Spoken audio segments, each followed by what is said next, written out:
คา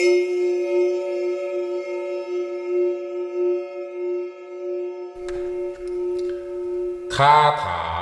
ตัดลมพายุของหลวงพ่อ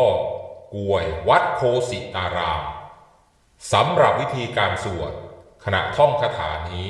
ให้ระลึกถึงคุณของหลวงพ่อกล้วยไปด้วยตั้งนะโม3 จบแล้วว่าคาถาดังนี้